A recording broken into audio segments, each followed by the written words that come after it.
ആരോഗ്യ പരിപാലന രംഗത്ത് പുതിയ ചുവടുവെപ്പുമായി വിജയ ഗ്രൂപ്പ് തിരുവനന്തപുരത്ത് പ്രവർത്തനം ആരംഭിച്ചു.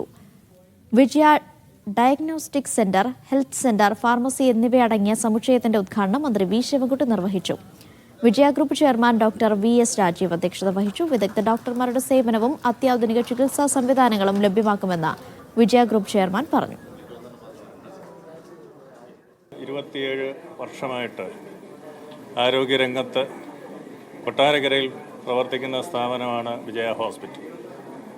അപ്പോൾ അതിനോടനുബന്ധിച്ചുള്ള ഒരു പുതിയ ഡിവിഷനാണ് VDCL അഥവാ വിജയ ഡയഗ്നോസ്റ്റിക് സെൻറ്റർ എന്ന് പറയുന്നത്. അതിൻ്റെ ഏറ്റവും പുതിയ റീജിയണൽ ലാബാണ് ഇന്ന് തിരുവനന്തപുരത്ത് ഉദ്ഘാടനം ചെയ്യപ്പെട്ടത്. ഇതിനോടനുബന്ധിച്ച് ഒരു റയർ സൂപ്പർ സ്പെഷ്യാലിറ്റി പോളിക്ലിനിക് ഇവിടെ പ്രവർത്തിക്കുന്നുണ്ട്. അതായത് എൻഡോക്രൈനോളജി, റുമറ്റോളജി തുടങ്ങിയ റയറായിട്ടുള്ള ജെനറ്റിക്സ് അങ്ങനെയുള്ള, അതിനോടൊപ്പം മറ്റ് സ്പെഷ്യാലിറ്റികളുമുണ്ട്.